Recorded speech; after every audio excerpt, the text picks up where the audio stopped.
அல்ஹம்துலில்லாஹ் அஷ்ஹது அல்லா இலாஹா இல்லல்லாஹ் வஹ்தஹு லா ஷரீக லஹு. வணக்கத்துக்குரியவர் அல்லாஹ் ஒருவரே, அவரை தவிர வேறு தெய்வம் இல்லை.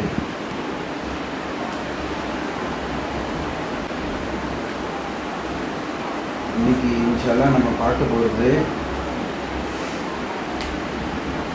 சைத்தான் எந்த வகையில் நம்மளுக்கு உள்ள எந்த வகையில் வருவான். ஃபார் எக்ஸாம்பிளுக்கு நம்ம எடுத்துக்கிட்டாக்கா, குரானில் சைத்தானால் கை வைக்க முடியாது.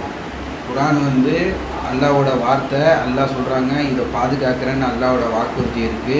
அதுபடி அல்லாஹ் எந்த ஒரு விஷயமும் புதுசாக உள்ள வராமலும், குரானில் எந்த விஷயமும் மறைக்கப்படாமலும் அல்லாவோட வார்த்தையை பாதுகாக்கிறேன் அப்படின்னு சொல்லியிருக்காங்க. அதுபடி அல்லாஹ் இன்றைக்கி வரைக்கும் அல்லாஹ் அதை பாதுகாத்து வச்சுருக்காங்க. பட் ஆனால் சைத்தான் எந்த வகையில், இப்போ அல்லாவோட வார்த்தையில் சைத்தானால் மாற்ற முடியாது. பட் ஆனால் ஒரு ஆளோட புரிதல்லையும் சைத்தான் உள்ளே வரலாம். ஒரு ஆளோட புரிதல்லையும் சைத்தான் உள்ளே வேற ஒரு விஷயத்த சரி அப்படிங்கிற மாதிரி தோற்றத்தை நம்மளோட அண்டர்ஸ்டாண்டிங்கில் கொடுக்கலாம். குரானில் அல்லாஹ் நிறைய இடத்துல சொல்கிறாங்க, கன்ஜெக்சர், அதாவது உங்களோட அபிமானம், அதாவது அபிமானமாக அசம்ஷன் அசியூம் பண்ணிக்கிறது, இதெல்லாம் உண்மைக்கு சத்தியத்துக்கு நிகராகாது. ஒரு ஆளுக்கும் ஒரு வியூ இருக்கும் ஒரு விஷயத்த சொல்லும் போது. ஃபார் எக்ஸாம்பிள் சொல்லணுன்னா, இப்போ ஒரு ஊர் பேரை சொல்லுவோமே. இப்போ ஒரு உதாரணத்துக்கு மதுரை அப்படின்ட்டாக்கா ஒரு ஆளுக்கும் ஒரு நினப்பு வரும். இப்போ ஃபார் எக்ஸாம்பிள் எனக்கு மதுரைன்னு சொல்லும் போது எனக்கு நினப்பு என்ன வரும்னாக்கா, இப்போ முன்னாடி நாங்கள் சின்ன பிள்ளையில் ஸ்கூல் படிக்கும் போது டூர் போகும்போது மதுரை அப்படிங்கிற ஊருக்கு போனது நினப்பு வருது. அப்புறம் அந்த மதுரையில் இது கொய்யாக்கா ரொம்ப பெருசாக இருந்துச்சு, அந்த நினப்பு இருக்குது. வேறு இப்போ சமீபத்தில் இப்போ ஏதாவது சினிமாலேயோ இல்லை அந்த மாதிரி உள்ளது தான். இப்போ ஒரு ஆளுக்கும் ஒரு நினப்பு வரும். ஆனால் உண்மையான மதுரைன்னு பார்க்கும்போது எல்லாமே உள்ளடங்கியது வேறு ஒரு வியூவில் வேறு ஒரு விஷயம் இதில் இருக்கும். அதே மாதிரி ஒரு ஆளுக்கும் ஒரு வியூ இருக்குது. ஆனால் நம்மளோட வியூ தான் கரெக்டு, நம்மளோட வியூ தான் சரி அப்படின்னு இந்த கன்ஜெக்சர் சத்தியத்துக்கு சரி கிடையாது. நம்மளே பல விஷயத்தை நம்மளே அசியூம் பண்ணிப்போம், இது அப்படி தான் இருக்கும், இது அப்படி தான் அப்படிங்கிற மாதிரி. ஆனால் சத்தியம் உண்மைன்னு பார்க்கும்போது வேறு. ஒரு எக்ஸாம்பிள் சொல்லணுன்னா, இப்போ ஃபார் எக்ஸாம்பிள் லஞ்சு இப்போ சாப்பிட போனோம். லஞ்சு இப்படி தான் இருக்கும், சாப்பாடு இப்படி தான் இருக்குங்கிற மாதிரி நினைப்போம். ஆனால் ஆக்சுவலாக நம்ம சாப்பிடும் போதோ இது போதோ வேறு ஒரு விஷயத்தை காட்டும். அதே மாதிரி இப்போ அத்தை அம்மாலாம் ஹஜ்ஜிக்கு போகும்போது அம்மா சொல்லிகிட்டு இருந்துச்சு, அங்கெல்லாம் எல்லாரும் தொழும்போது நாங்கள் மட்டும் இந்த சப்மிஷன் முறைப்படி எப்படி தனியாக தொழுகிறது, எப்படி அந்த குரூப்பாக போகும்போது எப்படி நாங்கள் மட்டும் தனியாக போகிறது அப்படிங்கும்போது, அப்போ நான் சாதாரணமாக சொன்னது. இப்போ நம்ம அசியூம் பண்ணுறது மனசில் நினைக்கிற மாதிரி இருக்காது. ரியாலிட்டி வேறு ஒன்று விதமாக இருக்கும். நம்ம கற்பனைக்கே எட்டாத மாதிரி நம்ம நீங்கள் நினச்சி பார்க்குறதோட டிஃப்ரெண்ட்டாக இருக்கும். ஆனால் அதே மாதிரி அல்லாஹ் அங்கே ஹஜ்ஜிக்கு போகும்போது நம்ம என்னத்தை நினச்சிக்கிட்டு போனோமோ அந்த மாதிரி இல்லை, வேறு ஒரு மாதிரியாக வச்சு அல்லாஹ் நம்மளுக்கு இந்த சப்மிஷன் படி தொழுகிறதுக்கு அதெல்லாம் அல்லாஹ் அத்தாக்கா அம்மாக்கெலாம் அந்த நேரத்தில் ஈஸியாக்கி வச்சாங்க. அதே மாதிரி இது எதுக்கு நான் சொல்ல வரேன்னா, 2-3 எக்ஸாம்பிள் எதுக்கு சொன்னேன்னா, அசம்ஷன் சத்தியத்துக்கு நிகர் ஆகாது. நம்மளே அசியூம் பண்ணிக்கிட்டு இது அப்படி தான், அவங்க இதை புரிஞ்சுப்பாங்க, இது அப்படித்தான் அப்படிங்கிற மாதிரி அந்த அனுமானம் பண்ணுறது உண்மைக்கு நிகர் கிடையாது அப்படிங்கிறது பாயிண்ட்டுக்காக தான் நான் சொல்ல வந்தேன். அதே மாதிரி குரானில் நம்ம படிக்கும் போதும் சரி, குரானை அண்டர்ஸ்டாண்டிங் பண்ணிக்கிறதும் சரி, நிறைய வசனத்தில் அல்லாஹ் சொல்கிறாங்க. அந்த வசனத்தையும் பார்ப்போம்னா, நிறைய விஷயங்களை மக்கள் அனுமானம் பண்ணிக்கிறாங்க. அது அனுமானம் எதனால வருது அப்படின்னு சொல்லி பார்த்தாக்கா, நம்மளோட லைஃப் எக்ஸ்பீரியன்ஸ், இதுக்கு முன்னாடி நம்ம கடந்து வந்தது, நம்மளுக்கு நடந்தது நல்லது கெட்டது எல்லாமே வச்சு நம்ம ஒரு முடிவுக்கு வந்துடுவோம், இதுதான் கரெக்டு இதுதான் தப்புங்கிற மாதிரி. ஆனால் சத்தியங்கிறது வேற ஒன்றா இருக்குது. அதுதான் அந்த உண்மையான சத்தியம் என்ன அப்படின்னாக்கா, அல்லாவோட வார்த்தை இந்த குரான் மட்டும்தான். அதில் தான் சைத்தானோட இடைத்தேர்கள் எதுவுமே இல்லாதது. உண்மையான அந்த குரான்லேருந்து மட்டும்தான் நம்ம சத்தியத்தை பார்க்க முடியும். வேறு நம்மளோட அண்டர்ஸ்டாண்டிங்கு, நம்மளோட நாலேஜு, நம்மளோட அறிவு, இது எல்லாமே அனுமானத்தை பேஸ் பண்ணி தான் நம்ம பில்ட் பண்ணியிருக்கோம். சின்ன பிள்ளையிலேருந்தே நம்மளோட எக்ஸ்பீரியன்ஸு இது தப்பு இது கரெக்டுன்னு சொல்லி அப்பா அம்மா சொல்கிறதுலேருந்து இல்லை வந்து ஸ்கூலில் டீச்சர்ஸ் சொல்கிறதுலேருந்து இப்படியே தான் நம்மளோட எப்படி ஒரு ப்ரோக்ராமை எப்படி பில்ட் பண்ணுறாங்களோ அந்த மாதிரி தான் நம்மளோட பிரெயினில் வந்து இந்த விஷயம்லாம் ஸ்டோர் ஆகி இதெல்லாம் சரி தப்புங்கிற மாதிரி ஒரு விஷயம் நம்மளுக்கு ஸ்டோர் ஆகிருக்கு. ஆனால் அந்த அனுமானம் அப்படிங்கிறது கூட சத்தியத்துக்கு ஈக்குவலானதா அப்படின்னு பார்த்தாக்கா கிடையாது. சத்தியங்கிறது அல்லாவோட வார்த்தை மட்டும்தான், பாக்கி எல்லாமே வந்து சத்தியம் கிடையாது. அதே நேரத்தில் அல்லாஹ் சொல்கிறாங்க, நம்மளை வந்து பரிசீலித்து பார்க்க சொல்கிறாங்க, உண்மையை எதுன்னு நீ தேடி கண்டுபிடிச்சிக்க அப்படிங்கிறாங்க. அதுக்கான டூலாக தான் நிறைய விஷயங்கள் அல்லாஹ் சொல்கிறாங்க. நீங்கள் வந்து இப்போ சாதாரணமாக நம்மளோட லைஃப் இதிலே குரான்லன்னு மட்டும் இல்லை, இப்போ சாதாரணமாக உள்ள நம்ம லைஃப்லேயே வந்து உண்மை அப்படிங்கிறது வந்து ஒன்றா இருக்கும். நம்ம அசியூம் பண்ணிக்கிறது இது அப்படி தான், இது இப்படி இருந்துச்சுனாக்கா இவங்க இப்படி தான், இப்படி பேசுனாங்கனாக்கா இவங்க இந்த எண்ணத்தில் தான் இப்படி பேசியிருக்காங்க அப்படிங்கிற மாதிரியான எண்ணம் நினைக்கிறது வந்து எல்லாமே நம்மளோட அசம்ஷன் தான். சத்தியம் வந்து வேறு ஒன்றா இருக்கும். அதை வந்து நம்ம குரானோட ஒலியிலேருந்து குரானோட பாயிண்ட் ஆஃப் வியூலேருந்து நம்ம பரிசீலித்து பார்க்கும்போது தான் நம்மளுக்கு உண்மை என்ன, ட்ரூத் என்னங்கிறது நம்மளுக்கு அல்லாஹ் விளக்குறேன் அப்படின்னு சொல்கிறாங்க. இப்போ சூரா 10 வசனம் 36, பிஸ்மில்லாஹிர் ரஹ்மானிர் Rahim. Most of them follow nothing but conjecture, and conjecture is no substitute for the truth. God is fully aware of everything they do. அதிகமானவர்கள் வந்து அவங்களோட அனுமானத்தையும் அபிப்பிராயத்தையும் அதை தான் அவங்க வந்து பின்பற்றுறாங்க. அது வந்து சத்தியத்துக்கு நிகராகாது. இது அல்லாஹ்வோட வார்த்தை. இப்போ நம்மளோட இப்போ ஈவன் நம்ம நினைக்கிறது வந்து நல்ல விஷயமாகவே கூட இருக்கலாம். இப்போ ஃபார் எக்ஸாம்பிள் வந்து தர்மம் கொடுக்குறது என்ன தப்பா அது அப்படிங்கிற இது வரலாம். அதே நேரத்தில் அல்லாஹ் சொல்கிறாங்க, தர்மம் கொடுக்கறதுக்கும் ஒரு கட்டாயமாக கொடுக்கணுன்னு 2.5% கொடுத்துட்டு உங்களால் முடிஞ்சதை நீங்கள் கூடயும் கொடுங்க அப்படின்னு சொல்லிவிட்டு அதே நேரத்தில் கையை ஃபுல்லாகவே விரிச்சு விட்டு அதுக்கப்புறம் நீங்கள் ப்ளேம் பண்ணிக்காதீங்க, ஃபினான்ஷியல் பர்டன் வந்தப்பறம் நீங்கள் உங்களை ப்ளேம் பண்ணிக்காதீங்க அப்படின்னு அல்லாஹ் சொல்கிறாங்க. ஸோ இதை இப்போ வந்து ஒரு சைடில் பார்க்கும்போது ஏன்னா நல்லது தானே, இன்னும் நிறையா கொடுப்போம், இன்னும் நிறையா செய்வோம், நம்மளுக்கு கடன் ஒரு சைடு ஏறினாலும் பரவாயில்ல, இன்னொரு சைடு நம்ம கொடுப்போம் அப்படிங்கிறத வந்து எல்லாம் சப்போர்ட் பண்ணல. அது வந்து ட்ரூத்து கிடையாது. ஸோ எல்லா விஷயத்தையும் இது வந்து ஜக்காத்து இது மாதிரி தர்மம் கொடுக்குறது மட்டும் இல்லை, எல்லா விஷயத்துலேயுமே குரானோட ஒலியில் பார்க்கும்போது தான் அதை முழுசாக குரான் அந்த கம்ப்ளீட் குரானோட ஒலியில் பார்க்கும்போது தான் நம்மளுக்கு ட்ரூத்தை நம்மளுக்கு அதுக்கு அறிவு எல்லாம் கொடுத்துருக்காங்க. அதை ப்ராசஸ் பண்ணி எது சரி எது தப்புன்னு நம்ம ப்ராசஸ் பண்ணி முடிவு எடுக்கிறதுக்கான அறிவை எல்லாம் நம்மளுக்கு கொடுத்துருக்காங்க. யாருமே வந்து எனக்கு தெரியாது, எனக்கு இதை பற்றி விஷயம் எனக்கு புலப்படல அப்படின்னு சொல்லி மறுமை நாளில் யாருமே சொல்ல முடியாது. எல்லாருக்கிட்டையும் அல்லாஹ் வந்து நியாயமாக தான் இருக்காங்க. எல்லாருக்கும் அல்லாஹ் வந்து நியாயமான அந்த பிரெயின் ஸ்டேட்டஸு திங்கிங் இது எல்லாருக்கும் அல்லாஹ் வந்து நியாயமாக தான் கொடுத்துருக்காங்க. ஈவன் வந்து கல்வி அறிவு இல்லாதது கூட ஒரு நம்மளுக்கு செஞ்சுக்கிட்ட பாவம் அப்படிங்கிறாங்க. அது வந்து நார்மலாக இப்போ உலகத்தில் சொல்கிறது. இப்போ ஏதாச்சும் ஒரு நாட்டுக்கு போகிறோம், அந்த நாட்டில் வந்து ஃபார் எக்ஸாம்பிள் சொல்லணுன்னா இப்போ வந்து சிங்கப்பூருக்கு வந்து பபுள் கம் கொண்டு போகிறத வந்து சட்டப்படி குற்றம். அதே மாதிரி வந்து துபாய்க்கோ இல்லை அரபு நாடுகளுக்கோ இந்த மசாலாவில் இந்த கசகசா கொண்டு போகிறது சட்டப்படி குற்றம். நம்ம எடுத்து போயிட்டு அங்கே ஏர்போர்ட்டில் போய் மாட்டின பிறகு எனக்கு இதை பற்றின அறிவு இல்லைன்னாக்கா அது உங்களுக்கு நம்மளோட ஜட்ஜ்மெண்ட்டை வந்து பனிஷ்மெண்ட்லேருந்து விடுவிக்காது. அது நீ ஒரு இடத்துக்கு போகிற அப்படின்னாக்கா அந்த ஊரில் என்ன சரி என்ன தப்பு எதை கொண்டு போகிறோம் அப்படிங்கிறது அறிவு இருந்து அதை நீ பரிசீலித்து பார்க்குறது உன்னோட கடமை அப்படிங்கிறது தான் இந்த உலகத்தோட இது. அதே மாதிரி தான் அல்லாஹ் சொல்லியிருக்காங்க, எது சரி எது தப்புங்கிறத குரானில் அல்லாஹ் க்ளீனாக சொல்லிட்டாங்க. அதிகமானவங்க வந்து நான் வந்து ஒரு நல்ல நேர்வழியில் தான் இருக்கேன்னு நினச்சிப்பாங்க, மறுமையில் தான் அவங்களுக்கு தெரியும் பாவம் பண்ணவங்க அப்படிங்கிறது. இந்த மாதிரி நம்மளை அசியூம் பண்ணிக்கிறது வந்து சரி கிடையாது. நம்ம வந்து அசியூம் பண்ணிக்கிறது, நம்மளே ஒரு விஷயத்தை அசியூம் பண்ணி இப்படி தான் இருக்குங்கிறது சரி கிடையாது. உண்மையை நம்ம எகெயின் குரானோட ஒளியிலேருந்து தான் பார்க்கணும். அதுமாதிரி சூரா 53 வசனம் 26, they had no knowledge about this, they only conjecture is no substitute for the truth. அவங்களுக்கு அதை பற்றின அறிவே எதுவுமே இல்லை, அவங்க அசியூம் பண்ணிக்கிட்டாங்க. நிறைய பேருக்கு வந்து ஈவன் இப்போ நம்ம இருக்கிற நம்ம ட்ரெடிஷ்னல் முஸ்லீமில் எல்லாரும் வந்து குரானை படித்து அர்த்தத்தோடு புரிஞ்சிருக்காங்களான்னா கிடையாது. ஆனால் வந்து இந்த விஷயம்லாம் குரானில் இருக்குது அப்படின்னு அவங்க அசியூம் பண்ணிப்பாங்க. இப்போ எத்தனையோ வந்து குரானில் இல்லாத விஷயத்த குரானில் தான் அல்லாஹ் சொல்லியிருக்காங்கங்கிற நினச்சிப்பாங்க. ஈவன் ஹதீஸ்லேருந்தோ இல்லை ஏதாவது ஒரு ஹஜ்ரத்தோ இல்லை வந்து அந்த ஊரில் அவங்க கேள்விப்பட்டதை இது வந்து குரானில் அல்லாஹ் இப்படி தான் சொல்லியிருக்காங்கன்னு சொல்லிட்டு அவங்களே அசியூம் பண்ணிப்பாங்க. இந்த மாதிரி உள்ளதையும் அல்லாஹ் வந்து கன்ஜெக்சர் வந்து அனுமானம் வந்து சத்தியத்துக்கு நிகரானது கிடையாது, ட்ரூத்துக்கு நிகரானது கிடையாது.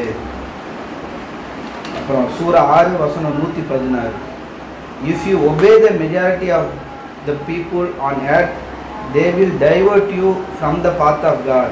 They only conjecture, they only guess. அதிகமான மக்கள் வந்து இந்த அவங்களோட அனுமானத்தை தான் பின்பற்றுறாங்க. அவங்கள நீங்கள் ஃபாலோ பண்ணிங்கன்னா உங்களை வந்து சரியான பாதையிலேருந்து வழிகேட்டில் நகர்த்திடுவாங்க. இப்போ யாரை வேணாலும் எடுத்துப்போம், ஈவன் தூதர்களே எடுத்துக்கிட்டால் கூட அவங்க எந்த நேரத்தில் எந்த இடத்துல எந்த சுச்சுவேஷனில் எந்த விஷயத்த சொல்கிறாங்கங்கிறது இருக்குது.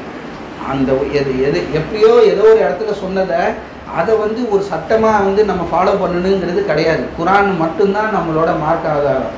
தூதராக இருந்தால் கூட அது எந்த இடத்துல எந்த சுச்சுவேஷனில் அவங்க அதை சொன்னாங்க, அந்த வார்த்தையை சொன்னாங்கன்னு இருக்குது.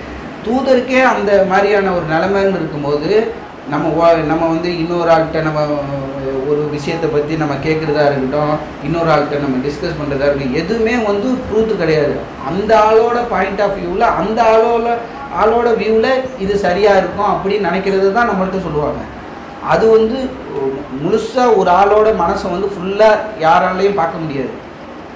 ஸோ அந்த மாதிரி எந்த விஷயம் நம்மளுக்கு வந்தாலுமே கூட அது வந்து சத்தியத்துக்கு நிகர் கிடையாது.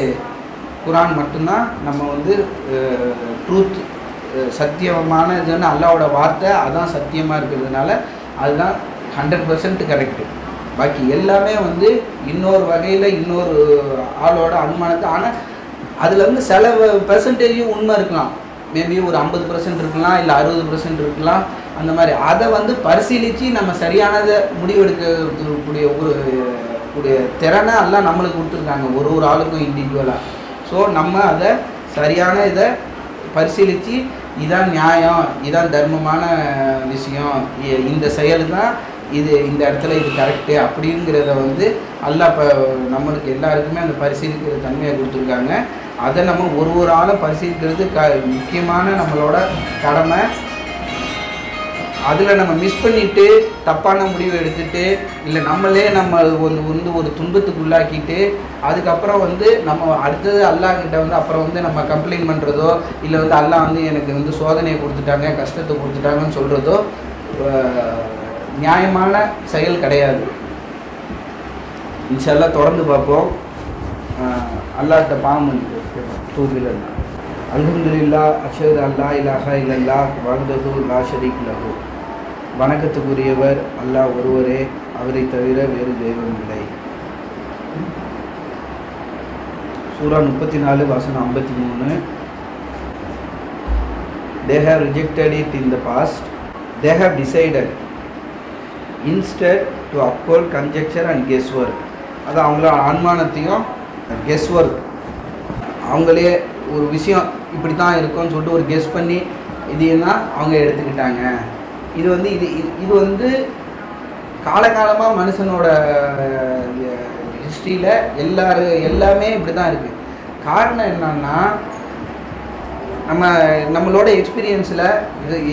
எக்ஸ்பீரியன்ஸு எதை கொண்டு அந்த விஷயம் இன்புட் உள்ளே வருதுனாக்கா நம்ம வந்து உலகத்தில் நடக்கிறது, சொந்தக்காரங்களுக்கு நடக்கிறது, ஃப்ரெண்ட்ஸுக்கு நடக்கிறது, இல்லை நம்மளோட ஓன் எக்ஸ்பீரியன்ஸில் நம்மளுக்கு நிகழ்கிறது, இல்லை வந்து டிவி, நாடகம், சினிமா இந்த மாதிரி விஷயங்கள்லேருந்து நம்மளுக்கு உள்ள இன்புட் வர்றது, இப்படி இதை கொண்டு தான் நம்மளோட ஹோல் வியூவும் இது கொண்டு தான் நம்ம கட்டுமானம் பண்ணி வச்சுருக்குறோம். அதை கொண்டு தான் நம்ம பரிசீலிக்கிறோம் எல்லாத்தையும். இது வந்து சரி, இது தப்பு, இப்படி பேசுனாங்கன்னா இவங்க வந்து இந்த எண்ணத்தில் தான் பேசுனாங்க, இல்லை இவங்க இப்படி பேசுனாங்கனாக்கா இவங்க இந்த எண்ணம், அந்த மாதிரி நம்மளே டிஃப்ரென்ஷியேட் பண்ணிக்கிட்டு இருக்கோம். இப்போ அது எல்லாமே வந்து ஒரு அனுமானத்தில் தான் இருக்குது. அது வந்து சத்தியத்துக்கு நிகர் கிடையாது. சத்தியங்கிறது எகைன் அல்லாவோட வார்த்தை, குரான் மட்டும்தான். சூரா 43:20 they even said, if most gracious willed, we would not have worshipped them. They have no basis for such a claim. They only conjecture. Even அவங்க சொல்கிறாங்க, கடவுள் மட்டும் நாடி இருந்தால் நான் எதுக்கு இணை தெய்வ வழிபாடு பண்ண போகிறேன் அப்படின்னு அந்த மாதிரி சொல்கிற ஆளுங்களாம் இருக்காங்க. இது வந்து கடவுளோட நாட்டம்தான்.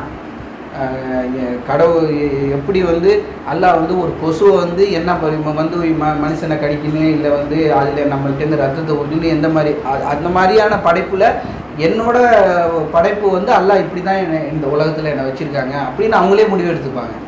ஸோ இது வந்து இந்த மாதிரி சொல்கிறவங்களுக்கு வந்து எந்த பேசிஸும் கிடையாது. எந்த பேசிஸ்னா எந்த அடித்தளமும் கிடையாது அவங்க சொல்கிறதுக்கு.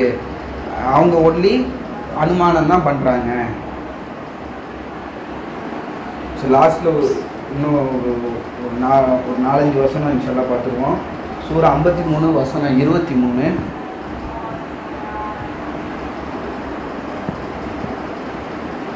இது வந்து these are but names that you made up, you and your forefathers. God never authorized such a blasphemy. They follow conjecture and personal desire when the true guidance has come to them hearing from their Lord. அவங்க வந்து அல்லாஹ்க்கு வந்து ஏதோ பல பேர் சொல்லி அவங்க அழைச்சாங்கல்ல, even பல இது பேர். அது வந்து அதில் அந்த பேர்கள் எல்லாம் அவங்களோட மூதாதையர்களும் கடவுளை வந்து அந்த மாதிரி அவங்களோட சுய அபிப்பிராயத்தை. இதில் முக்கியமானது என்னன்னா, they only conjecture and personal desire. நம்மளுக்கு உள்ளார்ந்து சில விஷயம் வந்து நம்மளுக்கு அபிமானமாக இருக்கும். இப்போ ஒரு ஆள்கிட்ட இப்போ ஒரு முடிவு எடுக்க போகிறோம்னா நம்மளுக்கு உள்ளார்ந்து நம்மளுக்கு ஒரு சில பர்சனல் ஒப்பீனியன் இருக்கும். நம்மளுக்கு வந்து இந்த முடிவு வந்தால் நம்மளுக்கு திருப்தி அப்படிங்கிற மாதிரி. ஒரு ஆள்கிட்ட இன்னொரு ஆள்கிட்ட ஒப்பீனியன் கேட்கும்போது அதுக்கு ஆப்போசிட்டான வியூ வரும்போது அதை வந்து நம்ம மனசு வந்து ஏற்றுக்க முடியாது. இதே இது நம்மளோட அபிப்பிராயத்துக்கு, நம்மளோட சுய அபிப்பிராயத்துக்கு நெருங்கின மாதிரி யாராவது சொன்னாங்கன்னாக்கா கரெக்டு, இதான் கரெக்டு அப்படிங்கிற மாதிரி நம்ம ஈஸியாக நழுவிடுவோம். ஸோ அந்த மாதிரிலாம் இல்லாமல் ட்ரூத் என்ன, உண்மை என்ன அப்படின்னு பரிசீலித்து பார்க்குறதுக்கு எகைன் நான் சொல்கிறது, நம்மளுக்கு அல்லாஹ் அறிவை கொடுத்துருக்காங்க, அல்லாஹ்வோட வார்த்தை இந்த குரானை கொடுத்துருக்காங்க. பரிசீலித்து பார்த்து நம்ம ஒழுங்கான வழிபக்கம் நம்ம இன்ஷா அல்லாஹ் நான் வரணும். அதுக்கப்புறம் சூரா 53:24 அதுக்கு அடுத்த வசனமே, what is that human being desires. மனுஷன் என்னத்தை தான் அவன் வந்து விரும்புகிறான். To God belongs both the hereafter and this world. கடவுள்கிட்ட தான் மறுமையும் சரி இந்த உலகமும் சரி கடவுள்கிட்ட தான் முழு இது கண்ட்ரோலில் முழுசாக கடவுள்கிட்ட தான் இருக்குது. Not even angels in the heaven possess authority to intercede. ஈவன் மலக்குகளுக்கு கூட அந்த இது கிடையாது. அல்லாவோட முடிவில் வந்து அதை போய் மாற்றுறதுக்கோ இல்லை வந்து அவங்களோட அபிப்பிராயத்தை அல்லாவோட ஜட்ஜ்மெண்ட்டில் அவங்களோட விஷயத்தை சொல்கிறதுக்கோ எந்த அத்தாரிட்டியும் கிடையாது. The only ones permitted by God are those who act in accordance with His will and His approval. யாரெல்லாம் ஏன்னா கடவுளோட ஜட்ஜ்மெண்ட் வந்து உண்மையானதாக இருக்கும். அந்த உண்மையை சொல்கிறவங்களோட விஷயங்களை அந்த இடத்துல முன்வைக்கப்படும். ஏன்னா the only ones permitted by God are those who act in accordance with God's will, with His will and His approval. அடுத்தது 53:27 those who disbelieve in the hereafter given the angels feminine names. அதான் மலக்குகளுக்கும் பெண் பேர்களை சொல்லி அழைக்கிறாங்க அப்படின்னு சொல்லிட்டு அடுத்தது 53:28 they had no knowledge about this, they only conjecture no substitute for the truth. இது நான் எதுக்கு இந்த வசனத்தை படித்தேன்னா, இதில் வந்து ஒரு சில விஷயங்களை எக்ஸாம்பிள் சொல்கிறாங்க. எல்லாம் மலக்குகளுக்கு வந்து பெண் பெயர்களை வச்சு அழைக்கிறாங்க. அது வந்து ஒன்லி கன்ஜெக்சர் தான், சத்தியத்துக்கு உண்மை கிடையாது. இதே மாதிரி நம்ம ஒரு ஆளுக்கும் உள்ள அபிப்பிராயம் எல்லாமே கன்ஜெக்சர் தான், சத்தியத்துக்கு நிகர் கிடையாது. சத்தியங்கிறது இந்த குரான் மட்டும்தான். ஸோ நம்ம ஒரு விஷயத்தையும் பண்ணும் போதும் ஒரு விஷயமும், ஏன்னா நம்மளோட சுய அபிப்பிராயம் டிசையருங்கிறது வந்து நம்ம நினச்சிப்போம் இதான் சரி அப்படின்னு சொல்லிட்டு நம்மளாக ஒரு முடிவுக்கு வந்துடுவோம். அது என்னன்னா நம்மளோட சுய அபிப்பிராயம் டிசையர் தான் நம்மளாக நினச்சிக்கிறது இது கரெக்டுன்னு. அது வந்து சத்தியம் அப்படிங்கிறதுக்கு நிகர் கிடையாது. நம்ம ஒரு விஷயமா நம்ம லைஃப்பில் முடிவு எடுக்கிறதும் சரி, லைஃப்பில் நம்ம நடந்துக்கிறதும் சரி, எல்லாமே வந்து நம்ம குரானோட வழியில், அதை முழுசாக குரானோட வழியில் பார்க்கணும். ஒரு இடத்துல வந்து அல்லாஹ் வந்து கஷ்ட காலத்துலேயே தர்மம் கொடுப்பாங்கன்னு அல்லாஹ் சொல்லியிருக்காங்களே, அப்போ என்ன கஷ்டமாக இருந்தாலும் இருக்கிறது எல்லாத்தையும் கொடுங்க அப்படிங்கிறது கிடையாது. அதே நேரத்தில் தான் அல்லாஹ் இன்னொரு இடத்துல சொல்கிறாங்க, கையை ஃபுல்லாக விரிச்சுக்கிட்டு உங்களை நீங்களே நஷ்டத்துக்கு உள்ளாக்காதீங்கன்னு அல்லாஹ் சொல்கிறாங்க. ஸோ எல்லா நேரத்துலையும் நம்ம தர்மம் கொடுக்கணும், தர்மத்தை ஆதரிக்கிறது அதெல்லாம் கரெக்டு. அது அந்த தர்மத்தை தடுக்கிறது கேட்டகரிக்குள்ளே போகக்கூடாது. அதே நேரத்தில் நம்மளும் நம்மளையே வந்து கடனாளியாகவும் ஆக்கிக்கக்கூடாது. ஸோ இந்த மாதிரியான அது வந்து அல்லாஹ் சொல்கிறாங்கல்ல, ஒரு இன்டர்மீடியேட் பார்த்து ஃபாலோ பண்ணுங்கள். முழுசாக இந்த சைடும் போயிடாதீங்க, முழுசாக இந்த சைடும் போயிடாதீங்க. இதான் சரின்னு நினச்சிக்கிட்டு டோட்டலாக வந்து எல்லாத்தையும் விட்டுட்டு போங்கன்னு அல்லாஹ் சொல்லலை. அதே நேரத்தில் எதுவுமே கொடுக்காம கஞ்சத்தனமாக எல்லாமே வந்து எனக்கு தான் அப்படின்னு சொல்லிவிட்டு முழுசாக நீங்களே அபகரித்து வச்சுக்கிற மாதிரியும் இருக்கக்கூடாது. அல்லாஹ் சொல்கிறது வந்து இன்டர்மீடியேட் பார்த்து நடுநிலையான பாதையில் அல்லாஹ் சொல்கிறது அட்வைஸ் பண்ண அந்த பாதையில் நம்ம இருக்கிறதுக்கு அல்லாட்ட எல்லாரும் நம்ம துவா கேட்போம். பர்சனல் ஒப்பீனியனு, பர்சனல் டிசைரு, இது எல்லாமே வந்து நம்மளோட ஒரு ஆளோட வியூவில் இருக்கிறது. அதை வந்து நம்ம அடிக்கடி குரானோட பரிசீலனை பண்ணி பார்த்து எது சரி எது தப்புங்கிறத நம்ம வெரிஃபை பண்ணி பார்த்து நம்ம இன்ஷால்லா முடிவு எடுக்கிறதுக்கு அந்த அறிவை கொடுக்கறதுக்கும் அல்லாட்ட வந்து ரப்பி சிஜ்ரிமா சொல்லி அல்லாட்ட நம்ம இந்த நேரத்தில் நம்ம துவா கேட்டுப்போம். எல்லா நம்மளோட வார்த்தை பேசுகிறதுலேருந்து, நம்மளோட ஆக்டிவிட்டீஸ்லேருந்து, நம்மளோட ஆக்ஷன்ஸ்லேருந்து எல்லாமே வந்து இப்போ நம்ம நினைப்போம் இன்னொரு ஆளை வந்து இது வந்து பாதிக்காதுன்னு. அது வந்து ரொம்ப பெரிய லெவலில் பாதிக்கும். அது வந்து நம்ம எப்படின்னா அல்லாஹ் சொல்கிற அந்த பாதையை விட்டு நம்ம தவறும் போது நம்ம எல்லாரையுமே நம்ம ஹெல்ப் பண்ணிடுவோம். அந்த இதில் வந்து நம்ம ரொம்ப கவனமாக இருப்போம். இன்ஷால்லா நம்ம பெருசாக நினைக்கிறது ஏதோ அதில் தான் சைத்தான் வந்து கையை வைப்பான். அதான் வந்து காலங்காலமாக சைத்தான் பண்ணிக்கிட்டு இருக்கிறது. நம்மளை வந்து சந்தோஷமாக அல்லாஹ் கொடுத்த அந்த பாதையில் சந்தோஷமாக நம்மளை இருக்கிறதுக்கு சைத்தான் விட மாட்டான். அந்த வகையில் தான் அவனோட ஃபுல் ஃபோர்ஸஸை கொண்டு வந்து நம்மளை அட்டாக் பண்ணுறதுக்கு தான் வருவான். எது நம்ம முக்கியம்னு நினைக்கிறோமோ அதில் தான். இப்போ ஃபார் எக்ஸாம்பிள் வந்து இப்ராஹிம் நபி ஸ்டோரியிலேயே இப்ராஹிம் நபி தான் பையன் மேலே அவ்வளோ பாசமாக, ரொம்ப அவங்க மேலே உயிரே வச்சுருக்கிற மாதிரி பாசமாக இருக்கிறாங்க. கடைசியில் அந்த இதில் தான் சைத்தான் வந்து அந்த மாதிரி கனவு கொடுத்து அவங்களே பழி கொடுக்குற அளவுக்கு அவங்கள வந்து புஷ் பண்ணுறான். ஸோ இந்த மாதிரி விஷயங்கள்லேருந்து அல்லாட்ட நம்ம ரொம்ப பாதுகாப்பு கேட்போம். அல்லாஹ் வந்து நம்ம சொல்கிறதெல்லாம் அல்லாஹ் கேட்கக்கூடியவங்களாக இருக்காங்க, லிசன் பண்ணக்கூடியவங்களாக இருக்காங்க. அல்லாஹ்கிட்ட நம்ம பாதுகாப்பு இருப்போம். ஒரு சின்ன எக்ஸாம்பிள் மட்டும் சொல்லி முடிச்சிடுறேன். எந்த அளவுக்கு உண்மையும் பொய்யும் எந்த அளவுக்கு நம்மளுக்குள்ளே கலந்துருக்கு அப்படிங்கிறதுக்கு சார்லி சாப்ளின் மாதிரி இருக்கிற ஆள், அவங்களோட ஆக்ஷன்ஸ்லாம் யார், இப்போ ஜோக்கர்ஸ்லாம் நிறைய பேர் இப்போ ரஜினிகாந்த் மாதிரி, எம்ஜிஆர் மாதிரி, சிவாஜி கணேசன் மாதிரிலாம் வேஷம் போட்டுக்கிட்டு அவங்கள மாதிரி ஆக்ஷன் பண்ணுவாங்க. சார்லி சாப்ளின் இருந்த காலத்திலேயே ஒரு காம்படிஷன் ஒன்று நடந்துச்சான். யார் வந்து ரொம்ப சார்லி சாப்ளின் மாதிரியே டிட்டோவாக யார் இருக்கா அப்படின்ட்டு. அந்த காம்படிஷனில் உண்மையான சார்லி சாப்ளின்னு கலந்துருந்துருக்காரு. அவருக்கு 20வது இடம் கிடச்சிச்சான்.